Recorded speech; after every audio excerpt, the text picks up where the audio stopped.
Okay, we're going to get into game best of 5 starting up here in the losers match. Keep in mind, Hydra and Huck will be up next, but first we're going to see who gets eliminated from the tournament. Spawning in the top right side of the map, playing for Team Elevate, it's going to be the blue Terran player, I think the favorite in the series, MaSa. In the bottom left, as the red Terran, he is Drunkenboi. And MaSa might be the favorite just directly head-to-head, but apparently he's having some internet issues. Oh wait, who, MaSa? Yeah, I think he was the one that was complaining about it. I know Drunkenboi's the one that restarted his router, but MaSa was saying something. Actually, speaking on that point for a moment, MaSa is the only player who didn't properly contact me regarding... like everyone else, we've been working really hard with to make sure scheduling works for them and that we do things only when they're able to play and all this other stuff. MaSa is actually not at home right now. He's, I don't know if he's at like a PC cafe, a friend's house, or I just know that he was visiting parents or family or something, so he wasn't going to be home properly for this. So it may actually be a case of wherever he is might not have the most stable internet. The nice thing about StarCraft, though, is it doesn't require a hugely massive internet connection nor a great computer to run. Not unless you're trying to stream it or something, of course. Yeah. Other than that, it's actually pretty good. Especially on those low settings. Makes it look like Warcraft 3. Good deal. The build orders have been chosen, and they're both going to go for the macro standard one, Roan Reaper, Fast Expand. Dust Towers, of course, will always lend itself to something like this, but I imagine the other maps we see today. They vetoed Arena and Detox, I'm pretty sure, as most others have been doing. So... I don't remember what the 5th map was. They never say the 5th map, you know. I know, it's always left to assumption, like, can you process of elimination figure out what it is? And sometimes I can't. Okay. It's okay, Zavrio. We all fail sometimes. It's just... I don't know. Now, what I do think about this specifically when it comes to TvT's sake is... the matchup can actually go a lot of different directions, and that's why we've loved it for so long, right? Like, you can see good players mess up and then come back. You can see bad players start off behind, but then pull off some cheese and suddenly find themselves ahead. There's a lot of different ways TvT can play out. But again, I think the favoritism in the series goes towards MaSa just because we've seen him play so damn well so many times. Yeah.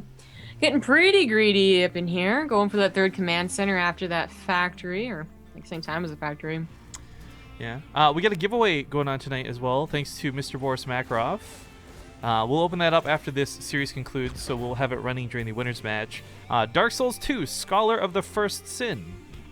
So you guys can look forward to potentially trying to win that. Good luck in advance. But people ask if we saw the balance update in chat, and yes, we both kind of glimpsed at it. I didn't read it over in detail, but I don't know, maybe when we get some time, we can share some thoughts on it. I gotta be honest, though, just the TLDRs, I don't love the direction they're taking the game. I don't like taking away the tank drops, but...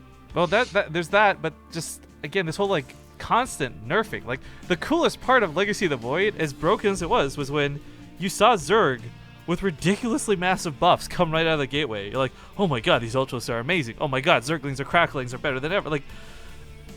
I don't want to go into it right now because we're casting, but yeah, we'll maybe talk about that some other time, guys. But yeah, we've taken a look, and I'm hoping a lot of them don't go through, to be honest. But that's another can of worms. There's so much action happening right now.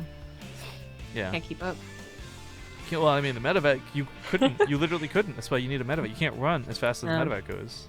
So this is going to be the first indication that MaSa is being greedier than Drunkenboi, who unfortunately can't do anything about that right now. He throws on his own 3rd command center, and just is going to have to deal with having a later command center. Not even that's much bigger of an army. So that kind of sucks. MaSa, though, with a very quick 2nd factory, might be going mech. Hey. Yeah, because we've seen some people who do like 3 factory builds, but you're right, like this early, that's the only thing that would make sense. So we've seen mech work in some very rare, and I would argue extreme circumstances, and limitations being kind of reality as one of the only players to make it work in TvT. Oh. I guess it is something where Mech is still good in all matchups, right? Even versus Protoss, Mech can work. The problem with Mech always lies in getting to where it's the point where it's good. Like, there's no Mech army at like 100 supply that you're like, wow, that's pretty good. That could trade out well. Like, no, you need like pretty much a maxed out army in most situations to take full advantage of the strength. Yep. Dust Tower is going to be one of those maps where it's going to be the best map to pull it off. Like, that. Orbital Shipyards to an extent, and Preon Terrace is the same deal. But Dust Tower is going to be the easiest to get up to those 4 bases for sure. Double tank drop, marine drop. Very standard, very old-fashioned as well. Might be surprised to see a barracks floating. I'm actually a big fan of this one. We pull this one off a lot when we're playing Archon mode, and I feel like unsieged tanks coming in through this are really powerful really early on. And you're actually really hard-pressed not to trade out well with this as long as those tanks get to siege up in the first place. But MaSa's already in position to potentially deal with this, so they might not get that chance to siege up. In fact, one of them is going to go down pretty quickly. He'll lose some SCVs for this, but he holds the drop very well. And the Viking actually takes out one of the medevacs. Marines and the Viking might just take out another. No, it's going to boost away. Ah, that was close though. This drop over here is going to lift the command center, so that's something. I mean, considering how MaSa was basically an entire command center ahead on that timing, yet they're actually starting mining on the 3rd command centers very evenly, is a lot nicer for Drunkenboi. Of course, has he realized that it's mech? I hope so, because his medevac did float by the barracks floating. I'm just going to break everything. Like, he doesn't know. Well, he didn't see the 2nd factory. He didn't scout the front. I mean, the barracks floating... That is suspicious. I'll give you that. But I think you have to confirm a 2nd factory, right? Like I don't know. I don't think you see a floating barracks be like, you know what? Yup, that's definitely going to be back. But actually, I would.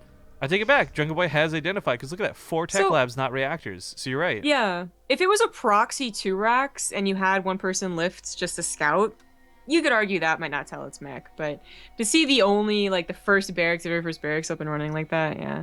So a lot of Marauder production is definitely very key, but unfortunately, what is also key is actually finding abusive positions to break with the Marauders. They're going to be better at an upfront engagement. They're just not, the greatest into a choke, up a ramp, into tanks. And MaSa not only got away with, like, a faster 3rd CC, although they kind of equalized on that, he's also getting away with double upgrades, which Drunkenboi is also doing, but that's supposed to be the bio player's kind of right, is to get the faster expansion and the better upgrades. And then the mech players play the slow and steady style. If he's going to get away with all of this and actually get up to like 150-ish supply, Drunkenboi is going to have a tough time, same as you did in Heart of the Swarm against a mech army in general. Like, it's still a very powerful army. Yeah. Just going back on the topic of balance update for a moment, there's no actual balance update. This proposed balance changes to the beta test map, just for clarity's sake, because some people are freaking out a little bit here. There's no live balance change to the game coming just yet. So, calm down, folks. Don't worry, you haven't missed anything big. But MaSa may have, because Drunkenboi's got a huge doom drop heading towards the main. Now, 1 Viking might catch this, but the turrets aren't done. 4 Vikings, actually. Oh, if he catches this... He should just go to the 3rd. He sees not a lot of 3rd. Oh, good thing he went to the 3rd. There's tanks in the main. There's Vikings in the main. Here, he can actually try and drop on top of the tank. Sees the Hellions, though, and rethinks it. I mean, again, he had an idea it was going to be mech coming to do it. He loses all the medevacs, but the Marines get roasted and toasted. So there's not a lot left on the ground underneath this. Like, 3 tanks, 4 Marauders, couple Marines. I feel like this is actually totally manageable. MaSa doesn't have to lose a lot here. In fact, he's going to land the Vikings on top of the tanks, but the tanks go down. That doesn't really matter. It doesn't quite get that last one. This was better than I was hoping for Drunkenboi, to be honest, too. They were almost already at that 150 point. MaSa was almost on his missile turrets defending his main, his sensor tower defending his main. He was almost on lockdown completely for 3 bases. And Drunkenboi was actually able to find something to do with that. Now, it's still an equal game, and Drunkenboi doesn't have an instance remax that's following up, but it's better than I expected. So I actually think it may or may not be an even game, quote-unquote, though, because the problem is with mech, again, like, whenever you lose to something important like a tank, it's a lot harder to replace than throwing down 4 more Marauders. I can't say that MaSa's in a dangerous place by any stretch of the imagination, but even supply, mech versus bio, doesn't always mean even supply. That is the biggest point here, is that MaSa being up in supply, even just by the SCVs, is more worrying. But Drunkenboi might still be able to keep him off a 4th base. which is, of course, MaSa's next step here, as it is about halfway done. This might work. Huh. If the Hellions were Hellbats, actually, they would have defended this much better. I'm not sure why they weren't Hellbats, to be honest. Gonna transfer them now. We did have a run-by across the map, though. Killed 22 SCVs with Blue Flame while this attack commenced, so that might explain why MaSa wasn't entirely paying attention at home. But his tanks are going to hold in this position, and he did some very serious damage to his opponent, and he's still dropping these Hellbats. That stack! Oh, Jesus. Well, 27 becomes 36 very quickly. 38, 39, 43. Nope, oh my God. Every SCV. GG. Oh my God.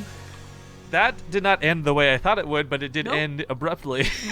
I thought this game was going to go on for quite a while longer, and yes, I still thought that Drunkenboi was still going to lose slowly, but like his actual engagements were not that bad. If he had the economy to reproduce quicker and the map was also shorter, he was doing some nice pressure. Definitely. For those asking, in